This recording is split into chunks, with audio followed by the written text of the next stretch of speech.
Dans le cadre de cette émission de l'international, je voudrais, messieurs, qu'on prenne la température du côté de la Russie, du côté de Moscou. La situation reste bien évidemment confuse sur le terrain après la rébellion déclenchée par la société privée de sécurité russe Wagner, avec à sa tête son chef Evgeny Prigojine. Ce dernier s'est donc retourné contre le Kremlin et juré d'aller jusqu'au bout pour abattre le commandement militaire russe qu'il accuse d'avoir bombardé ses positions alors que la situation, je le disais, reste confuse sur le terrain. Le président russe Vladimir Poutine, de son côté, a parlé de trahison, de véritable coup de poignard dans le dos de Moscou. Comment, ou du moins interpréter, on va le dire comme ça, cette rébellion orchestrée par Evgeny Prigojine, le chef de la société privée de sécurité russe Wagner. Quelles en seront les principales répercussions directes et immédiates sur l'opération spéciale militaire russe menée du côté de l'Ukraine? De toutes les façons, nous aurons l'occasion d'en parler. Mais avec vous, d'entrée, général Issa Diawara, Evgeny Prigojine a appelé donc à un soulèvement contre le commandement russe. Il accuse l'armée d'avoir bombardé ses positions. Il parle surtout d'une marche pour la justice et non d'un coup d'état militaire. Il se dit prêt à mourir pour libérer le peuple russe. Comment est-ce que vous analysez cette rébellion à votre niveau? Merci beaucoup. Vous savez, c'est un peu dommage ce qui se passe du côté de la Russie, même si nous savons que c'est là un peu aussi dramatisé par les médias occidentaux. Comment analyser cela? Evgeny Prigojine, que nous considérons bien sûr comme une fabrication de la puissance russe, est-ce militairement Prigojine peut renverser le pouvoir du côté de la Russie? La réponse évidemment c'est non. Personnellement je ne crois pas à ça. Je serais surpris de voir Prigojine réussir un exploit militaire. Donc s'il ne peut pas renverser Poutine militairement, qu'est-ce que Prigojine peut faire dans cette histoire? Il peut peut-être faire mal un peu sur le front ukrainien, parce que les positions tenues par les hommes de Wagner sur le front, bien sûr, ukrainien, c'est-à-dire dans cette opération spéciale, ce ne sont pas des positions négligeables, c'est des positions considérables. On peut vouloir peut-être minimiser les poids de Wagner, de Prigojine, mais il a au moins son poids à lui aussi, il pèse quelque chose. Militairement, il ne pourra pas venir au bout du pouvoir de M. Vladimir Poutine. Pourquoi? Parce que du côté de Poutine, vous avez une garde nationale de 350 000 hommes. Cette garde nationale elle est largement suffisante pour défendre, en tout cas, les institutions de la Russie. Et vous avez aussi les foyers même de tension récupérés par M. Prigojine, notamment quand vous prenez la localité de Rostov. Et cette localité, il y a les hommes de M. Kadyrov, c'est-à-dire les Tchétchènes, qui sont en route bien sûr pour libérer cette localité. Donc militairement, Prigojine va se mettre en difficulté sans doute, sauf si la trahison est très élevée. Mais Général Diawara, selon bien sûr les informations qui nous parviennent, il a déjà marché sur Rostov, Evgeny Prigojine, ainsi que bien sûr les éléments de cette société privée de sécurité russe, Wagner. Éloignez-vous des informations exclusivement venant des médias occidentaux. Sur LCI, bien sûr, il prend totalement Rostov, mais s'il contrôlait totalement Rostov, comment vous devez expliquer le fait que Kadyrov se trouve à 90 km de Rostov sans rencontrer la moindre résistance? Non, il a pris une partie de Rostov, ça c'est une réalité. Il n'a même pas pris, c'est un citoyen russe, il ne l'oublie pas. Les hommes de Wagner sont des Russes, donc ils sont chez eux, ils sont dans leur pays, mais à vouloir contrôler la base de Rostov, si réellement il avait contrôlé Rostov, alors cela veut dire quoi? Cela suppose que c'est Wagner qui est en train de diriger toute l'opération spéciale du côté de l'Ukraine. Parce que le QG de l'opération spéciale en Ukraine se trouve du côté de Rostov. Mais même aujourd'hui, le porte-parole du ministère de la Défense était en train de faire le bilan de la journée du 24 juin. Donc, pour le moment, le commandement de Rostov est toujours entre, bien sûr, les mains du ministère russe de la Défense. Ne vous fiez pas aux informations des LCI, des TF1 et autres. Il faudrait aller bien au-delà, il faudrait contacter les sources russes qui sont sur place et d'autres médias, les médias iraniens et autres, qui peuvent aussi donner des informations qui ne sont pas alliés de Poutine, mais qui sont des alliés de l'État russe. C'est bien de préciser cela. Prigojine avec 25 000 hommes, comment peut-il réussir à prendre, en tout cas, les positions de l'armée russe, une armée de plus d'1 million de personnes? Mais c'est presque impossible. Et n'oubliez pas, en face, si Wagner est réputé être très efficace au combat, mais les milices de M. Kadyrov ont peut-être un cran dessus. Wagner, peut-être les autres milices russes ne vont pas aller voir, mais les Tchétchènes vont au-delà. C'est pourquoi d'ailleurs Kadyrov s'est proposé, en tout cas, d'intervenir, de croiser de fer avec M. Prigojine. Maintenant, jusque-là, ce qu'il faudrait voir aussi. Et Poutine n'a pas opté pour écraser la force de M. Prigojine. Si Prigojine avance jusqu'à être à 300 à des centaines de kilomètres de Moscou, c'est parce qu'on n'est pas en train, il ne croise pas une résistance. Pourquoi il ne croise pas une résistance? Poutine ne veut pas éliminer les citoyens russes qui sont en train d'accompagner M. Prigojine.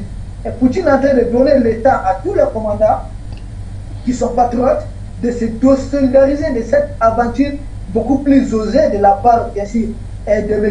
Prigojine. Et jusque-là, n'oubliez pas, il y a les FSB. Les FSB, ce sont les services secrets russes. Et ces services secrets russes ont leur propre force spéciale. Ça, c'est très important. Et ces services secrets russes ont ouvert déjà une enquête contre M. Prigojine.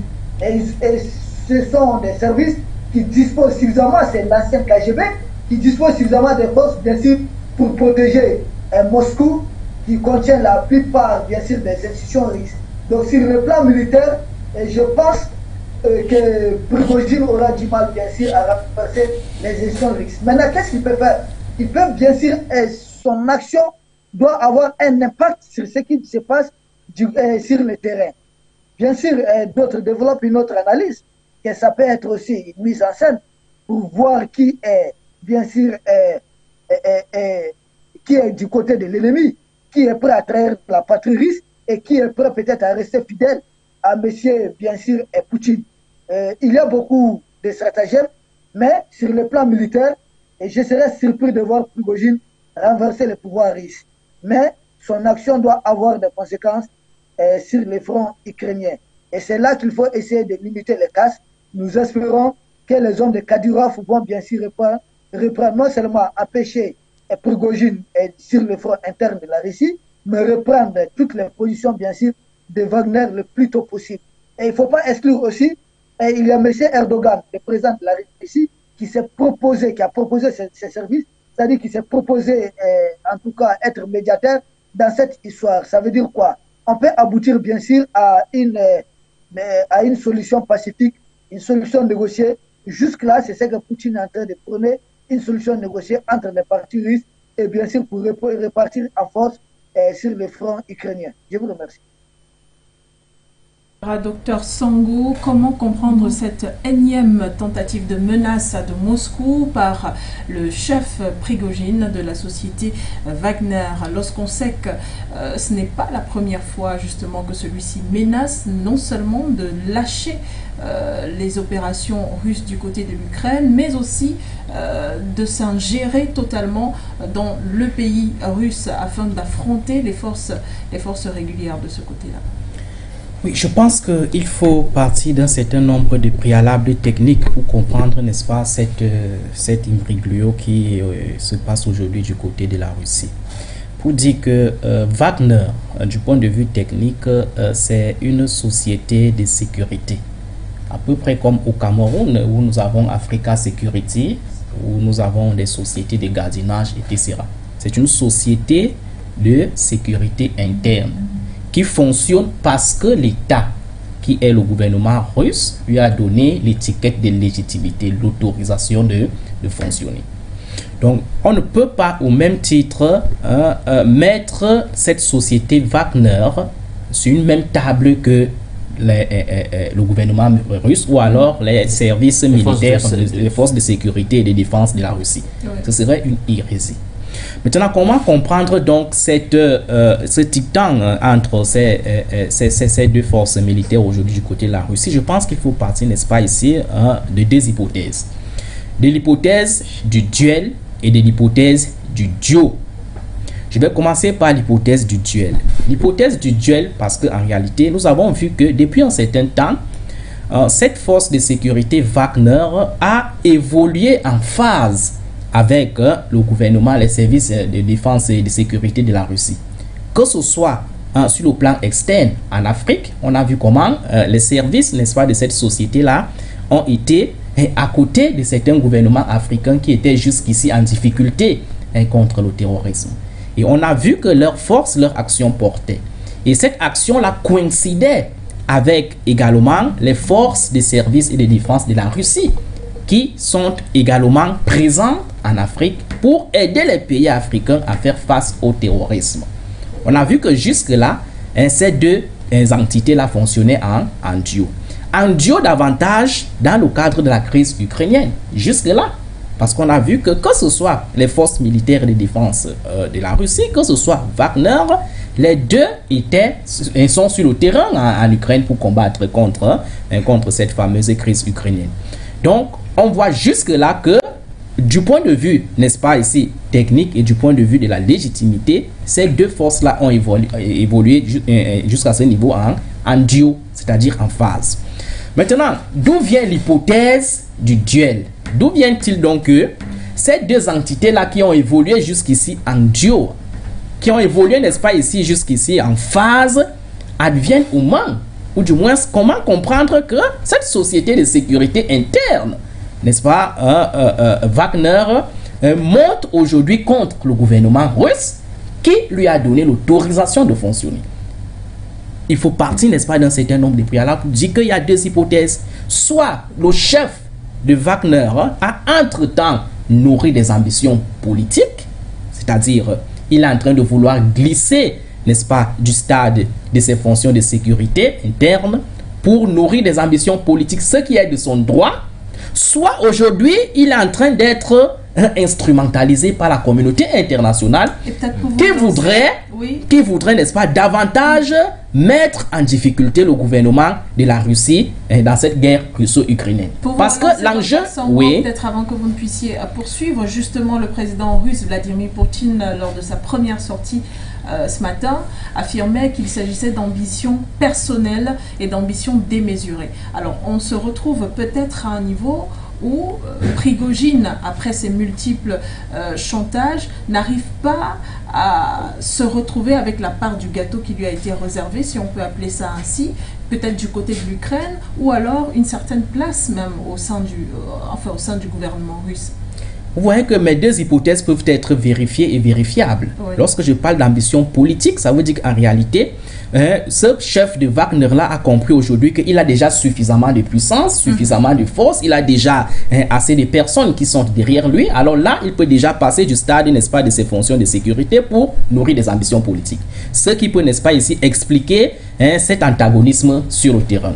Deuxième hypothèse, il faut également privilégier, n'est-ce pas, ici, l'enjeu international, c'est-à-dire cette communauté internationale, c'est-à-dire le bloc occidental, qui peut aussi instrumentaliser Wagner ou alors pousser Wagner à s'opposer à Vladimir Poutine pour, n'est-ce pas, ici, mettre Vladimir Poutine en situation défavorable en Ukraine. Parce qu'en réalité, l'objectif du bloc occidental aujourd'hui, c'est de mettre Vladimir Poutine vers deux camps. Ne pouvons pas faire la guerre, n'est-ce pas, ici, sur deux pôles. Ils vont donc prendre la première position ou alors la position de force en Ukraine. C'est ça l'enjeu. Parce que depuis que la guerre russo-ukrainienne a commencé, on ne saurait même parler de guerre russo-ukrainienne. Parce que jusqu'ici, la guerre se faisait dans un seul camp, en Ukraine. Jamais on a vu les forces ukrainiennes bombarder, par exemple, les infrastructures russes. Non, c'est une guerre... Bon, c'est une guerre qui se fait fondamentalement, n'est-ce pas, dans un seul camp. Du moins, on voit que le rapport de force est déséquilibré. Le rapport de force sur le terrain est favorable à la Russie. Donc, voilà donc cet aspect stratégique et opérationnel, le bloc occidental qui est en train de mener cette guerre. Parce que derrière l'Ukraine, il y a le bloc occidental qui soutient, voilà, et l'OTAN qui soutient cette guerre-là. Il pourrait donc avoir nourri cette intention d'attaquer Vladimir Poutine du point de vue interne, c'est-à-dire de provoquer une tension à l'intérieur de la Russie qui va désorienter l'objectif maximaliste de Vladimir Poutine en Ukraine. Donc voilà pour ma part les deux hypothèses qu'il faut privilégier pour comprendre ce think tank entre Wagner et Vladimir Poutine, qui ne devrait pas davantage avoir lieu compte tenu, n'est-ce pas, de cette précision technique que je vous ai donnée là tout à l'heure. Parce que Wagner, c'est une société de sécurité interne russe qui fonctionne parce que le gouvernement russe lui a donné l'autorisation de fonctionner. À un certain moment donné, le gouvernement russe... L'autorisation, le soutien également. Effectivement, l'autorisation, le soutien de fonctionner. Ça veut dire que le gouvernement russe peut se raviser maintenant et retirer cette autorisation de fonctionnement à cette société Wagner-là et elle ne pourra plus fonctionner. Donc, pour ma part, je pense que voilà les deux hypothèses qu'il faut privilégier. Ce chef de Wagner aurait entre-temps nourri des ambitions personnelles, pour parler comme Vladimir Poutine, qui le pousse aujourd'hui à s'aventurer, n'est-ce pas, sur ce terrain politique, quitte à ce qu'il concurrence Vladimir Poutine sur le terrain. Parce que Vladimir Poutine, du point de vue interne, c'est quelqu'un qui a quand même l'influence, qui a quand même l'adhésion, qui est quand même enraciné à l'intérieur de la Russie, et qui a une légitimité fondamentalement enracinée. Donc, ce chef de Wagner-là se présente donc aujourd'hui comme quelqu'un qui pourrait challenger Vladimir Poutine, mais aussi et surtout mettre Vladimir Poutine en difficulté dans cette crise qu'il est en train de mener du côté de l'Ukraine. Merci à vous, docteur Sango. Alors, nous retrouvons à l'instant Cheikh Oumar Keïta qui nous a également rejoint dans le cadre de cette émission. Bonsoir à vous, monsieur, et bienvenue. Bonsoir à vous. J'espère que mon micro est ouvert. Alors, nous vous recevons 5 sur 5, monsieur Cheikh Oumar Keïta. Alors, vous nous prenez au moment où nous tentons d'ailleurs de comprendre ce qui se passe du côté de la Russie, la rébellion déclenchée par la société privée de sécurité Wagner avec bien sûr à sa tête Evgeny Prigogine. Alors, le docteur Sango tout à l'heure parlait certainement Toutes mes excuses, c'est les gens qui... Bonsoir à vous, bonsoir aux panélistes. Ouais. Bonsoir à chacun et à chacune. Bonsoir aux téléspectateurs, à ceux qui vous suivent sur les différentes plateformes des réseaux sociaux. Alors, merci à vous, Cheikh Oumar Keïta. Alors, je vous parlais à l'instant, bien sûr, de cette attitude un peu bizarre du chef de la société privée de sécurité russe Wagner, Evgeny Prigogine, qui a donc déclenché une rébellion contre le Kremlin. Vous avez suivi, entre autres, l'analyse du docteur Sango. Il soulevait, entre autres, l'hypothèse d'une instrumentalisation par le bloc occidental, en mettant également dans son argumentaire l'hypothèse bien sûr d'une ambition politique savamment nourrie jusqu'ici par Evgeny Prigogine. Alors comment vous expliqueriez bien sûr cette rébellion déclenchée du côté de la Russie par Evgeny Prigogine? Bon, j'espère que vous m'entendez tout de même. Nous vous recevons parfaitement. Ok, d'accord, merci. D'abord, moi je vais être honnête avec vous. Contrairement à mes deux frères panélistes, pour moi, ce n'est même pas... Parler de cela, c'est accorder une importance à une situation qui n'en vaut pas la peine. Je vais être honnête. J'ai été approché par beaucoup de personnes qui m'ont posé la question par rapport à ce monsieur. Et puis tout à l'heure, sur votre plateau, je crois, il y a un de vos intervenants qui a dit que Wagner a aidé certains pays à lutter contre le terrorisme. Je crois qu'il faut rectifier ces gens de propos sur vos plateaux. Le Mali ne reconnaît pas, en ce qui me concerne, Wagner ne se bat pas du côté de nos soldats maliens. Donc, je ne saurais cautionner une telle affirmation. Ça, c'est un. Au Burkina, je dirais la même chose. Maintenant, à part ces deux pays qui se battent contre le terrorisme, le seul que je peux reconnaître, c'est la Syrie, où Wagner a été appelé pour lutter aux côtés de l'armée russe contre les terroristes, et Wagner y est encore. En ce qui concerne le Mali, je ne cautionne pas que Wagner se bat pour combattre le terrorisme au Mali. En ce qui concerne le Burkina, je dis non. Voilà, là, je voudrais d'abord que cela soit clair parce que moi, je préfère aller sur une base saine. Maintenant, quelqu'un qui a été contacté pour mener des opérations militaires. Je vais vous raconter une petite histoire. Vous savez, on peut dire qu'on n'aime pas les Américains sont ceci, mais les Américains ont toujours essayé de visualiser, d'anticiper à travers des scénarios cinématographiques. Ils ont essayé toujours de présenter des situations qui pourraient ou seraient susceptibles, n'est-ce pas, d'arriver. J'ai regardé un film le film, je crois que ça doit être un film de Jack Bauer, si je ne me trompe, où on a vu une société privée américaine puissante, au même titre que Wagner, qui voulait faire un coup d'État. On l'a vu, je l'ai vu, je l'ai regardé. Donc, je me dis, est-ce que Poutine est assez bête pour faire confiance totalement à Wagner? C'est la question que je me pose. S'il l'a fait, c'est que je vais me poser des questions sur le stratège Poutine que j'ai toujours apprécié. Ça, c'est un premier point. Deuxièmement, comment quelqu'un, une société privée, peut prendre un pouvoir dans un pays comme la Russie? Je me pose la question. Il y a quelqu'un, par contre, qui a évoqué le scénario d'une mise en scène, comme il l'a fait. C'est pas la première fois. Je crois qu'il faut suivre ce monsieur un peu intelligemment. Il a fait une fois avec l'Ukraine. Il a crié sur les autorités russes, il a gueulé, il a dit tout ce qu'il voulait. L'intention était d'amener l'Ukraine à commettre une erreur grave. Et l'Ukraine est tombée dans le piège. Et je crois que ça a été catastrophique. Maintenant, ce scénario-ci, il était proche de Moscou, à 400 km de Moscou. On nous dit que la Russie dispose de missiles assez puissants pour balayer la surface de la Terre. On nous dit que la Russie a des systèmes de communication vraiment assez performants de dernière génération. On a des radars, on a des satellites. Alors, est-ce que c'est les mouvements de troupes que les satellites russes seraient incapables de détecter? On dit qu'il a pris un camp militaire de 800 personnes. Il évolue, il continue de parler, parce que tout simplement, vous n'êtes pas d'accord avec des chefs d'opération officiels de l'armée russe. Donc, vous dites que vous n'êtes pas d'accord. Alors, vous voulez les renverser. Et vous allez marcher sur Moscou. Est-ce qu'une personne normale, quand tu écoutes ça, toutes mes excuses, hein, je ne manque de respect à personne. Depuis que ça a commencé hier, j'ai vu des gens qui parlaient. Je vous jure que je n'ai prêté aucune attention. Et c'est la même chose que je vais vous dire. Je n'ai pas de commentaire à faire. Pour moi, ça ne me regarde même pas. Pour moi, c'est un petit jeu. Pour moi, ça n'ira nulle part. Pour moi, ça n'empêchera même pas État de dormir. Ça, c'est un petit plaisantin.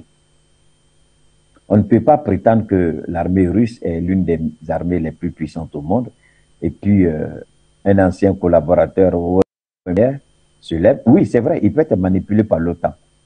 Il peut être manipulé par les autres. Si réellement cette milice Wagner est vraiment en Afrique, il dit, mais si réellement cette milice est en Afrique, c'est des centaines de millions, c'est des milliards.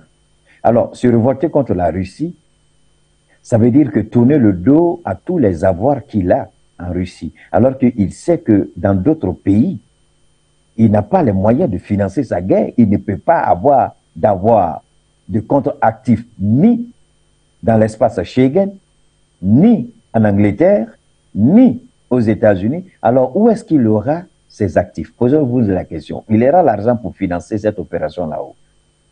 Ah, il va se promener avec les sacs d'argent. Il va se promener avec l'argent liquide, mais vont le liquider. Si les gens savent qu'il se promène avec l'argent liquide, là, ses propres gars de quoi vont le tuer pour prendre l'argent? C'est-à-dire qu'il faut faire une analyse assez responsable, assez honnête, et puis sortir dans des petites techniques. Moi, je ne rentre pas dans ça. La question que je me pose, où se trouve l'argent de Wagner? C'est en Russie. Où se trouvent les stocks d'armes de Wagner? C'est en Russie. Où se trouve le QG de Wagner? C'est en Russie. Est-ce que Wagner a de l'argent dans d'autres pays en dehors de la Russie? Peut-être que les pays où Wagner a signé des contrats, et combien d'ailleurs? Alors, Wagner recrutait où? On a même vu des commentaires ou des documentaires où on disait que Wagner allait même recruter dans les prisons. Donc, ça veut dire que la plupart des soldats de Wagner, donc on disait que Wagner allait même recruter dans des prisons. Wagner allait recruter dans des prisons.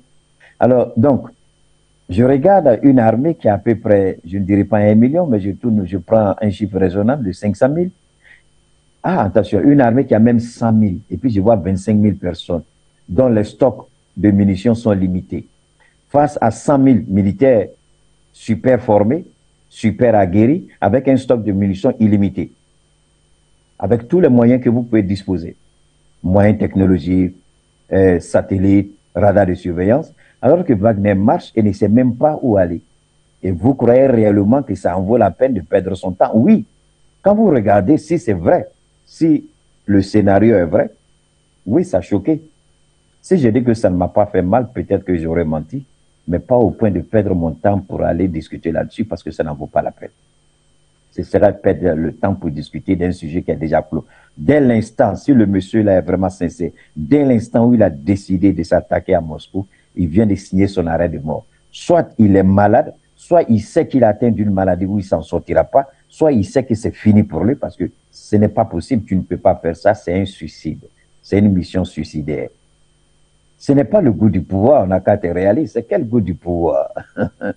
Pour avoir le goût du pouvoir, il faut avoir goûté le pouvoir. Pour avoir le goût du pouvoir, il faut avoir frotté le pouvoir. Mais pour avoir été un mercenaire toute votre vie, quel pouvoir croyez-vous que vous allez pouvoir exercer? Quel pays vous allez diriger? Pour avoir été un mercenaire qui est déjà inscrit sur la liste noire de la plupart des pays occidentaux. Alors vous devenez comme une boîte de conserve, on vous utilise et pas on va vous jeter. Parce qu'aucun pays, même si les Occidentaux sont à la manœuvre, comme Poutine a dit, il agit seul. Parce qu'aucun pays occidental ne va s'afficher avec ce monsieur. Jamais. Au risque de retourner sa propre population contre soi-même. Quelqu'un que vous avez traité de mercenaire et de criminel, vous ne saurez vous présenter avec ces personnes-là devant votre population, la main dans la main. On va te donner des miettes que tu ne pourras jamais utiliser parce que tu es personne, que tu ne pourras jamais entrer dans leur espace.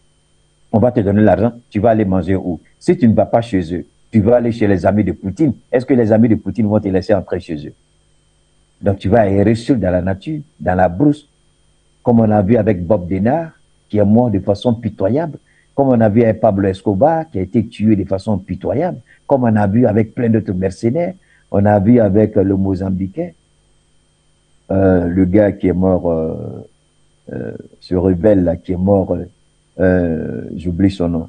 Alors, c'est dans la bourse qu'il va vivre, c'est la bourse qui sera sa demeure. Il faut se poser des questions sincères. Alors, il a 24 000 hommes aujourd'hui. Au cas où il va commencer à affronter le feu, s'il a déjà commencé à affronter le feu, comment il va remplacer les gens qui vont tomber? Parce que personne n'ira s'inscrire. Bon, quand je regarde ça, je dis, mais attends, pourquoi je vais perdre mon temps à parler d'une situation qui est déjà réglée même? C'est-à-dire, le problème de ce monsieur-là, c'est déjà géré avant que ça ne soit un problème. La solution est déjà là avant que ça soit un problème. On connaît déjà la fin du film. Qui va aller s'inscrire dans sa milice pendant qu'on est en train de tuer? Il faut que vraiment ces gens-là soient des fous pour aller s'inscrire. Parce qu'il va perdre. Et les gens sont en train de mourir. Alors, il a 25 000 hommes aujourd'hui. On dit, oh, c'est beaucoup. Pour une armée, c'est zéro. C'est zéro. Le Mali est passé de 25 000 à presque combien en un temps record? Le Burkina est à combien aujourd'hui? Le Mali avoisine les 100 000. Et c'est ce que le Mali veut. Pas pour le moment, mais l'objectif, c'est les 100 000 soldats. C'est l'objectif recherché. Pour avoir une armée forte. Alors, lui, c'est à 25 000. Croyez-vous que ceux qui vont commencer à mourir aujourd'hui et demain, on n'est plus à 25 000 parce qu'ils ont déjà commencé à affronter les Tchétchènes. Alors, combien parmi eux ils ne sont plus à 25 000? Donc, on fait le calcul, on oublie chaque fois de faire des soustractions. Ils sont combien aujourd'hui? Combien resteront-ils? Pour le moment, l'armée russe ne les affronte pas, ce sont les Tchétchènes. Ce sont les forces spéciales tchétchènes et puis la garde nationale tchétchène. L'autre a demandé à Poutine de ne même pas intervenir, de le laisser gérer ça avec le monsieur, tellement tout le monde est choqué.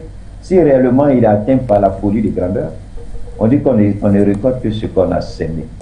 Je n'ai aucune sympathie pour lui, c'est quelqu'un que je n'ai jamais apprécié, ça je vais être honnête avec vous. Je ne l'ai jamais apprécié, malgré comme me dit Wagner a fait ceci, je ne me suis jamais intéressé aux activités de Wagner, jamais. Et chaque fois qu'on cite le nom de Wagner pour le Mali ou dans le Mali, alors là je deviens insaisissable, là je porte mes gants et puis je monte sur le ring. Donc Wagner n'a jamais été au Mali pour combattre les terroristes. Tant que personne ne peut m'apporter la preuve que Wagner est au Mali pour combattre les terroristes, à moins que la personne veuille un débat contradictoire avec moi, je dirais toujours que c'est faux. Les spéculations, je ne marche pas là-dessus. Je marche à partir de faits établis, de faits vérifiables, de faits concrets. Quel fait aujourd'hui permettre aux gens de dire que Wagner a aidé le Mali pour combattre les terroristes, alors que nous savons que ce sont nos frères qui sont en train de mourir. Moi, actuellement, je suis en train d'organiser une grande opération pour financer la rentrée scolaire des soldats maliens qui sont tombés au front. L'année dernière, j'ai fait une opération pour les enfants. Le papa n'était pas là à la veille des fêtes. j'ai fait organiser des quêtes. Et nous sommes allés au service social des armées. J'ai fait un don exceptionnel qui est apparu un peu partout dans les journaux. D'accord, merci Oumar Keïta. Donc à ce moment-là, ce que je dis, non, je ne fais pas de promotion. Ce que je dis, je ne peux pas accepter que moi, mes frères meurent et je me bats pour soutenir leurs enfants orphelins. On me dise que c'est Wagner qui est en train de se battre, alors que je sais que c'est mon voisin qui a pris son arme pour aller sur le terrain. Il n'est pas revenu, ou il est revenu blessé et amputé. Où est la place de Wagner quand nos frères meurent au Mali? Quand ils reviennent amputés chez eux à la maison. Merci Wagner ne se bat pas aux côtés du Mali, ce sont les soldats maliens qui se battent. Et ça, je n'accepte pas qu'on associe nos soldats à Wagner. Merci Oumar Keïta pour ce premier jet. On rappelle quand même le partenariat, n'est-ce pas, la coopération entre le Mali et la Russie. Je pense que c'est de ça que l'on a l'habitude de parler, avec des instructeurs russes effectivement sur le territoire malien qui forment l'armée malienne et qui soutient évidemment les différents Maliens qui se battent sur le terrain. Eh bien, on va prendre l'avis à présent de Tché et Lawson qui est avec nous. C'est un plaisir d'échanger avec vous, mais là, nous parlons de cette situation du côté de Moscou. On essaye, pour l'instant, on reste dans des hypothèses, car la situation avance, l'actualité continue de se muter, ou alors de muter sur le terrain. On sait aujourd'hui qu'Emmanuel Macron a fait une sortie dans laquelle il accusait la Russie d'être une force qui déstabilise l'Afrique et qui déstabilise le monde. Quelques heures plus tard, Prigojine annonce qu'il se rebelle contre la Russie. Quelques jours avant, le président Joe Biden, lui aussi, criait contre les Russes qui mènent l'insécurité sur le territoire mondial. Ce n'est pas la première fois que Prigojine, lui, se met contre Moscou, mais est-ce qu'à l'intérieur, on peut avoir deux hypothèses? Soit c'est un plan d'action entre Prigojine et Poutine, soit c'est tout simplement un gant de l'OTAN ou alors de l'Occident qui est en train de mener les actions du côté de la Russie. Il me semble que cette question mérite quand même d'être analysée sur plusieurs coutures. Il faut l'inscrire bien évidemment dans le contexte politique et essayer de trouver, je dirais, les éléments d'explication pour avoir l'heure juste. D'abord, ce que je voudrais convoquer, c'est la situation actuelle. Vous savez que l'Ukraine a lancé une opération, ce qu'ils appellent une contre-offensive, oui, pour récupérer les territoires perdus. Et ce plan, bien évidemment, est un plan à plusieurs flèches. Le premier aspect, c'est militaire. Et on voit la difficulté que l'Ukraine a, malgré que l'OTAN a mobilisé moyens financiers, militaires, équipements militaires au service donc de l'Ukraine. On voit que sur le front militaire, eh bien, cette opération a de la difficulté à percer les lignes de défense russes. Et donc, le deuxième aspect de ce plan, et là, je vais convoquer l'histoire, de voir à chaque fois que dans ces genres de conflits, et quand on prend par exemple la guerre froide, on voit comment l'Occident a toujours, quand il a des difficultés sur le plan militaire, sur le plan de la bataille, essaie de utiliser la stratégie la plus vieille au monde, diviser pour régner. Et donc, bien évidemment, on l'a vu comment la CIA a multiplié des actions tendant à déstabiliser, n'est-ce pas, l'URSS. Et malgré les forces en présence, il a fallu une certaine complicité avec les dirigeants russes, notamment à convaincre Gorbatchev à introduire cette politique de perestroïka qui veut dire restructuration pour amener à la fin de l'Empire URSS. Il a fallu Boris Eltsine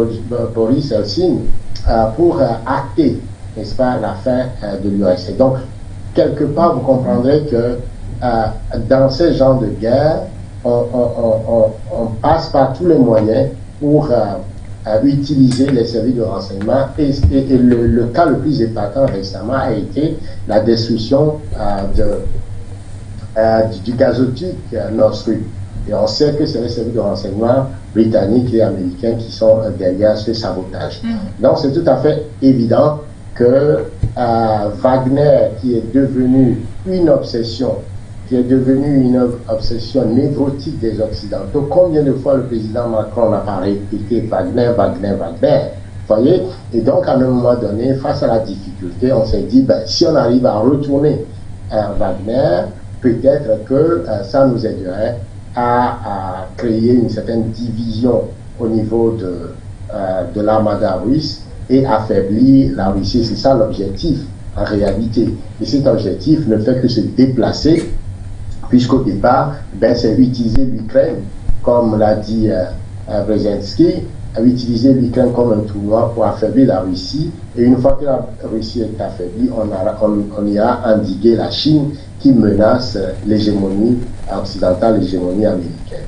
Et donc aujourd'hui, on voit que la Russie, l'Ukraine n'a pas réussi, en tout cas, à atteindre ses objectifs du point de vue militaire. Et on voit effectivement que la milice Wagner, si on pouvait donc leur obtenir. Alors de quoi s'agit-il réellement? En réalité, il faut placer les choses en perspective. On voit tout simplement que Wagner, qui est il faut le rappeler, une milice privée, formée de mercenaires, et c'est tout simplement en 2023, en 2022 qu'il est entré dans la guerre en Ukraine. Et quand vous analysez la nomenclature, n'est-ce pas, de cette milice-là, vous vous rendez compte très rapidement qu'elle est soutenue non seulement par le ministère de la Défense russe, donc son financement vient de la défense, du ministère de la Défense russe, des forces du GRU, du FSB, donc des services de renseignement. Et donc, la milice en elle-même n'est pas automatogène. Voyez-vous, donc le financement, l'armement, l'équipement, les hommes viennent de la Russie. Et par conséquent, il va être très difficile, comme l'a dit tout à l'heure le panéliste, que Wagner en lui-même puisse tenir quoi que ce soit. Ce qui se passe en réalité, c'est ce qu'on pourrait appeler, c'est une tempête dans un verre d'eau, dans la mesure où c'est le responsable de cette milice qui est Evgeny Prigojine. Exactement, c'est un civil, il ne faut pas aussi oublier, il n'est pas militaire, c'est un civil. C'est son second, Dimitri Utkin, qui est militaire. Alors il a des ambitions, il est en lutte de pouvoir avec les généraux russes. C'est ça la réalité. Il demande plus. D'ailleurs, dans cette vidéo, vous allez voir, on a besoin de munitions, on a besoin de ceci, on ne nous donne pas, etc. etc. Donc il est frustré par rapport à ses supérieurs hiérarchiques. Et quand vous parlez de supérieur hiérarchique, chez Elul Lawson, vous parlez en particulier de Valery Gerasimov, qui est le chef d'état-major général des forces armées de la Fédération de Russie. Et vous parlez également de Sergei Shoigu, qui est le ministre de la Défense russe. Exactement. Et donc, il a des plaintes, il n'est pas d'accord avec leurs décisions. Et parce qu'il a été sur le terrain militaire, que ce soit à Bakhmut ou en Ukraine, en Syrie, et a pu quand même combattre aux côtés des forces russes, déjà il réclame son ascendance, n'est-ce pas, dans la hiérarchie du pouvoir. Il n'est pas content par rapport à certaines de décisions qu'il tient à manifester. D'ailleurs, quand le président russe a pris la parole ce matin à parler de trahison, il a répliqué pour dire non, ce n'est pas une trahison, nous sommes des patriotes, et que voilà, il y a des situations de gestion, et c'est là où nous ne sommes pas d'accord. Voyez. Alors, situation de gestion, ça veut dire tout simplement qu'il n'est pas d'accord par rapport. Alors, cette manifestation de colère est instrumentalisée par l'Occident. Et donc, la CIA est derrière, les services de renseignement sont derrière, l'OTAN est derrière pour utiliser ça pour dire, voyez, l'armée russe est en train de s'effondrer, le pouvoir russe est par terre, bientôt, enfin, tous les fantasmes qu'ils ont imaginés, eh bien, ils veulent s'appuyer sur ça pour montrer que la Russie est en difficulté. Il ne faut pas oublier que la Russie est une puissance nucléaire. Il ne faut pas oublier aussi que cette puissance nucléaire, de par le monde, est capable, n'est-ce pas, de détruire toute la planète. Il ne faut pas l'oublier. Et donc, quand on pense, ce n'est pas un pays africain qu'on pourrait, comme on l'a fait avec la Côte d'Ivoire ou d'autres pays, on pourrait rapidement faire tomber un chef d'État. Je pense qu'ici, nous sommes en présence d'une puissance nucléaire et on a vu que la Russie, de toutes les grandes batailles à travers l'histoire, a été difficilement vaincue. La Deuxième Guerre mondiale est là pour montrer que la même opération a été utilisée. C'est ce qu'ils appellent l'opération Barasora, cette opération-là où les Allemands, avant, donc en 1941, avant d'envahir la Russie, ont essayé à travers leur service de renseignement d'infiltrer, de diviser tout ça, mais la réplique a été fatale pour l'Empire nazi, voyez-vous. Donc je pense qu'il faut mettre les choses en perspective, ne pas trop tomber sous le charme des bruits de sirène dans la communication otanienne et comprendre que lui, Prigojine a quelques velléités avec ses chefs supérieurs, il essaie de le manifester, mais c'est une tempête dans un verre d'eau. Le président Poutine l'a dit, ben, les traites seront punies et très rapidement cette situation rentrera dans l'ordre. C'est sur la question militaire qu'il faut surveiller vraiment les choses et sur la question militaire on a vu que c'est un échec. En tout cas, à ce point de vue, l'offensive contre-offensive ukrainienne et que la Russie tient la division, la financer à travers des pétrodollars, n'est-ce pas? Les Américains sont très forts là-dedans. Trouver des Russes qu'on voudrait monter contre d'autres Russes, on l'a vu, on l'expérimente en Afrique régulièrement cette situation. C'est ça qu'ils tentent de faire aujourd'hui, mais ça aussi dénote comment ils sont en perte de vitesse. Parce que si vraiment, malgré toute la puissance américaine et de l'OTAN, on n'arrive pas à faire face, n'est-ce pas, à la Russie, à l'Ukraine, ce n'est pas par les stratégies de diviser qu'ils vont pouvoir réussir. On a vu la même stratégie dans les deux guerres tchétchènes, que ce soit en 1990, on a vu comment les services de renseignement ont soutenu les rebelles tchétchènes, mais Poutine est arrivé rapidement à mettre fin à cette rébellion. Donc, de mon point de vue, il n'y a pas vraiment à s'alarmer. Il faut tout à l'heure comprendre que c'est une stratégie de l'OTAN qui est en perte de vitesse sur le plan militaire en Ukraine. Merci à vous, chez Lawson. Alors, Talo, quels sont les différents scénarios qui se dessinent pour vous, parlant justement de cette rébellion? Chez Lawson parle d'une tempête dans un verre d'eau. Monsieur Cheikh Oumar Keïta a dit, entre guillemets, qu'il serait pratiquement stupide de penser que 25 000 hommes pourraient renverser le président russe Vladimir Poutine. Alors pour vous, quels sont les différents scénarios qui pourraient se dessiner dans les toutes prochaines heures? Alors tout d'abord, je partage le point de vue de chez Lawson, je partage le point qu'on appelle notre panéliste qui est au Mali. Monsieur Cheikh Oumar Keïta. Et Issa Diawara également. Je suis au point de vue du docteur, aussi bien le général Diawara ne s'est pas prononcé encore. Alors, j'aimerais ajouter ceci. La Russie, c'est une grande puissance. Une puissance c'est un grand pays et un pays qui est organisé. Wagner, si on doit comparer à l'échelle de la Russie, c'est une petite société de sécurité. C'est quand on sort et qu'on va sur un théâtre d'opération dans d'autres pays que Wagner devient puissant, et même quand Wagner agit à l'extérieur, c'est avec la bénédiction de la Russie. Les armes, c'est la Russie qui fournit les armes à Wagner. Si la Russie ne fournit rien, Wagner n'a rien. Prigojine, il a toujours fait des déclarations et des déclarations tonitruantes. Ce n'est pas la première fois qu'il fait ce genre de déclarations. Mais avant de continuer, j'aimerais dire ceci. Normalement, personnellement, j'éviterais d'aller beaucoup dans les détails parce que nous ne savons pas si déjà, si c'est une stratégie russe et si nous rentrons dans les détails, comme nous avons l'habitude de rentrer dans les détails, nos ennemis peuvent capter un certain nombre d'informations de nos analyses et pouvoir échapper à ce que peut-être la Russie serait en train de mettre en place. Parce que ici, on a des grands analystes, des grands panélistes, le docteur Sango, Sheila Hawson, Jawara, et donc qui font des analyses pertinentes et qui, le plus souvent, on voit les résultats se dérouler. Donc moi, j'éviterais d'aller dans le... Mais je vais quand même dire un certain nombre de choses. Donc je disais que Prigojine, lui, il fait toujours des déclarations. C'est pas la première fois qu'il fait ce genre de déclarations. Prigojine est conscient de la popularité de Poutine. Il sait bien que Poutine est très populaire et que Poutine est suivi par quasiment l'ensemble de la population russe. Vous savez que si Prigojine vraiment, ce qu'on a dit là, si c'est vraiment vrai, c'est soit qu'il est devenu fou, soit il est devenu un traître. Et comme l'a démontré ici mes prédécesseurs, il ne peut pas devenir un traître. S'il devient un traître, il va aller où? Bon, c'est vrai qu'il peut aller en Occident, contrairement, je pourrais dire, par rapport à l'Occident. Vous savez que eux, c'est des gens qui n'ont pas, ils ne connaissent pas, ils sont nés avant la honte. Ils peuvent toujours le récupérer pour l'exploiter. Si vraiment c'est un traître, je dis bien, si vraiment il est devenu traître, je vous dis que l'Occident n'aura pas de pitié, n'aura pas de dire que c'est un criminel, nous l'avons ici. L'Occident va l'utiliser après maintenant pour les gens. Ils vont d'abord l'utiliser.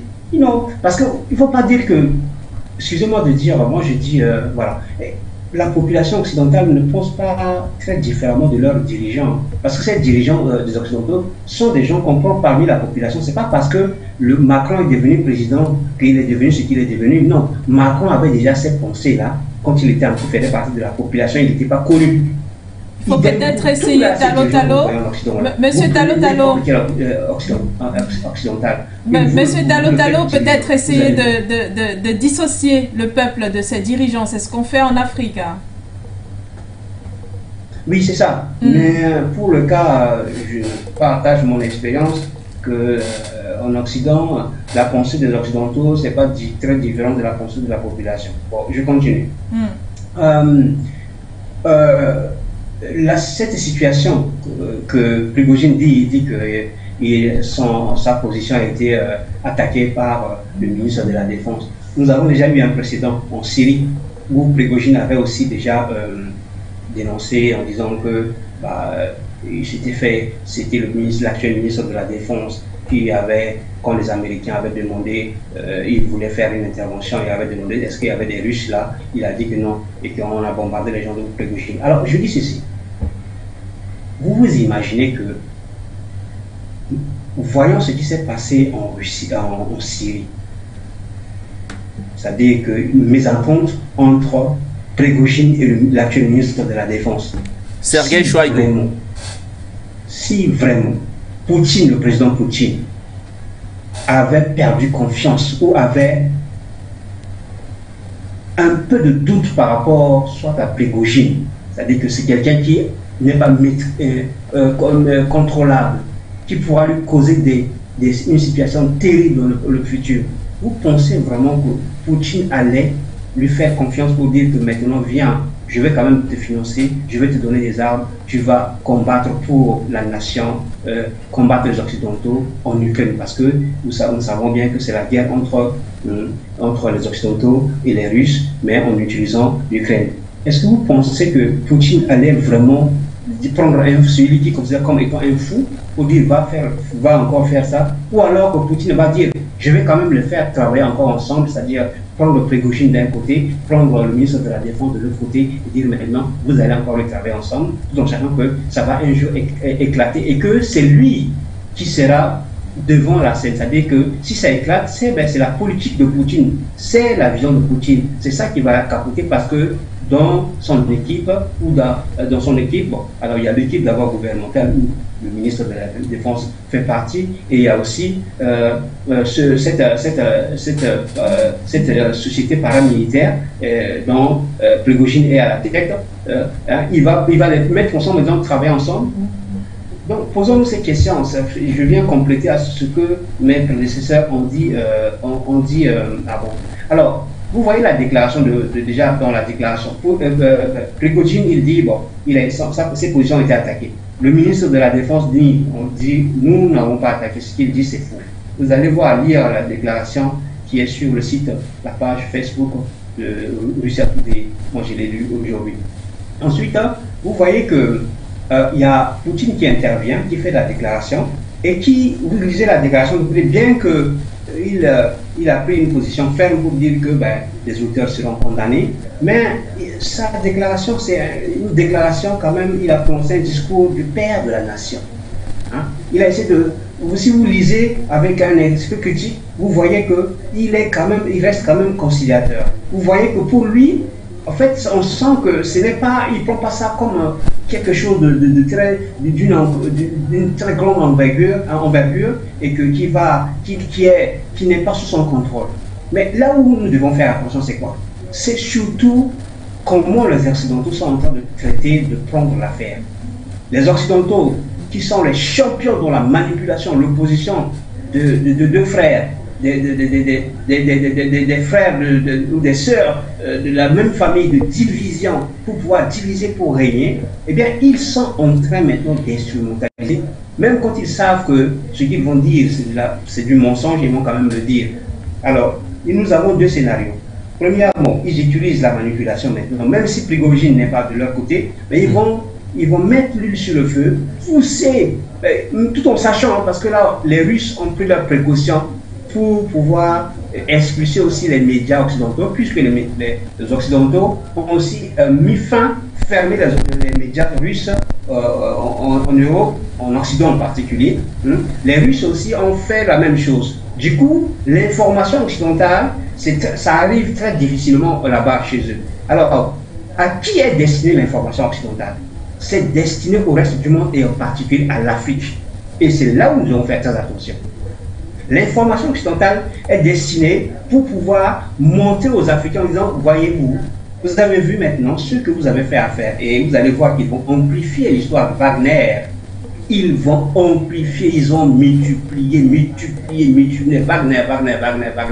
Vous avez vu Wagner, ils vont dire que, vous avez vu que Wagner, ils le diront bientôt, que Wagner est en train de faire un coup d'État en Russie contre le grand président Poutine qui est quasiment invincible.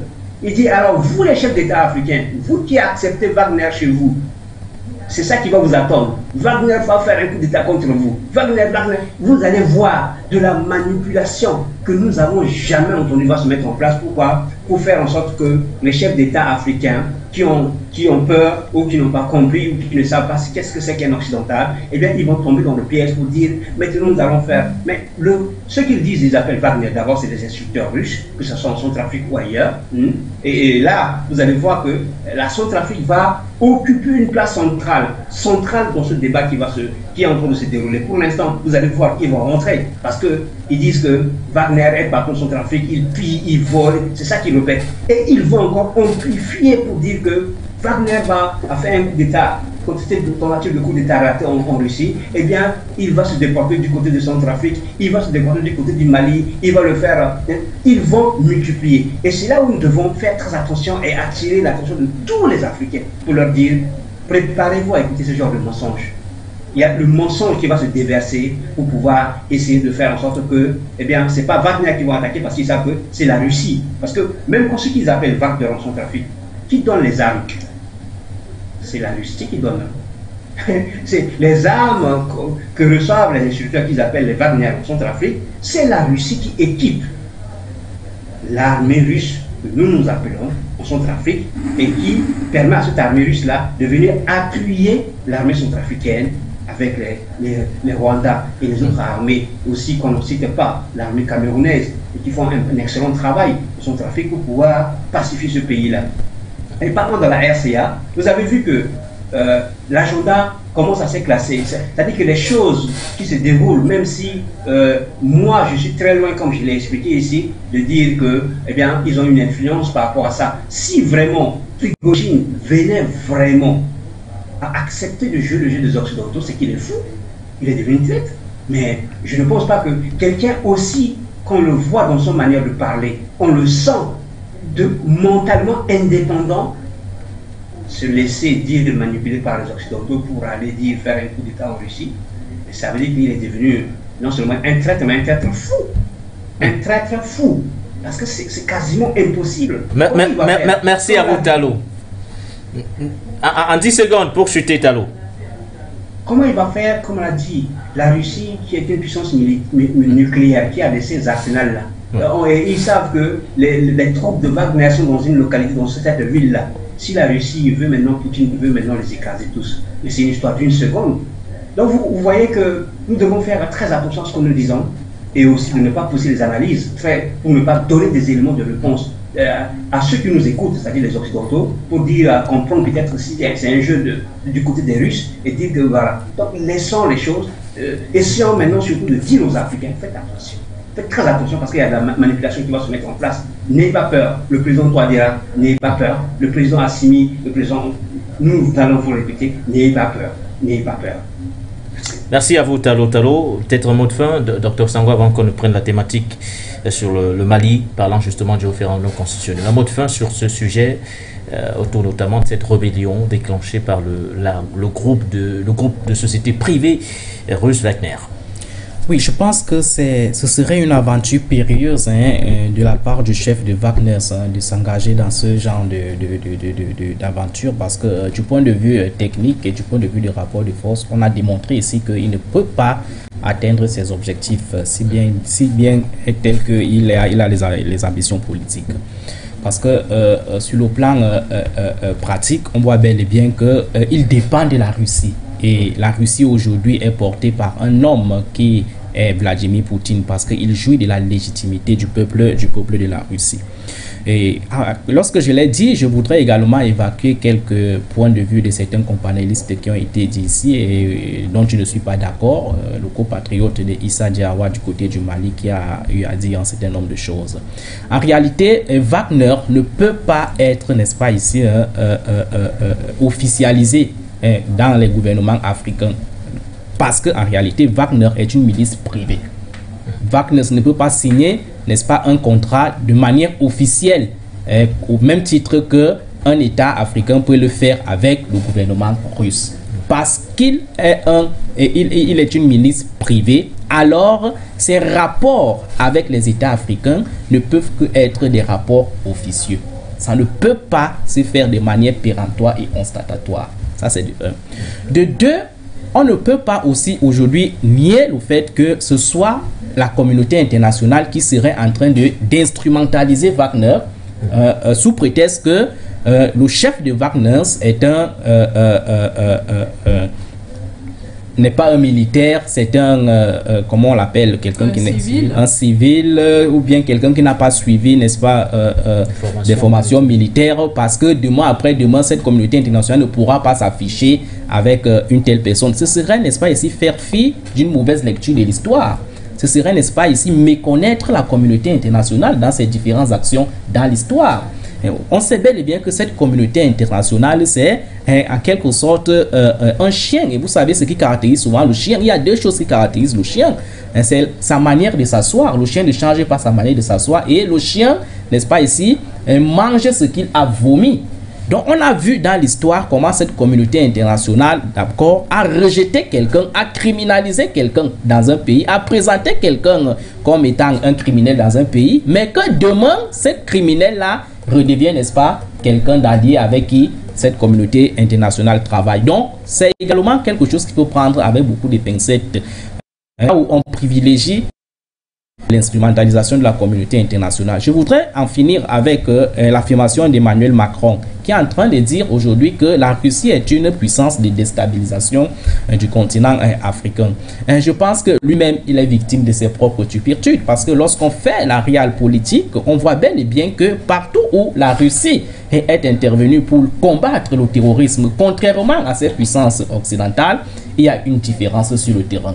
Partout où la Russie est passée, on a vu comment la Russie a réussi à rétablir l'ordre, à instaurer la sécurité. On voit bel et bien que du point de vue pratique et opérationnel, la Russie ne blague pas avec le terrorisme. La Russie combat véritablement le terrorisme, contrairement à ces puissances occidentales qui collaborent avec le terrorisme et qui nourrissent le terrorisme et qui permettent à ce que le terrorisme prolifère sur la scène internationale. Donc, du reste, qu'on puisse dire, c'est que aujourd'hui, du côté de la Russie, ce qui est en train de se passer là-bas, c'est juste un malaise interne qui a pour objectif la guerre en Ukraine. Parce que ce qui se passe du côté de la Russie, l'objectif maximaliste, c'est l'Ukraine.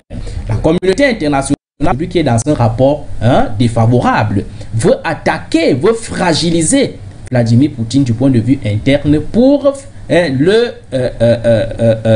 mettre en position, n'est-ce pas, ici, des rapports de force défavorables. C'est ça l'objectif. Mais tel que je connais Vladimir Poutine et tel que j'observe, n'est-ce pas, ses actions, les actions de ces pays sur la scène internationale, il serait difficile qu'une telle aventure réussisse. Merci à vous, Dr Sango.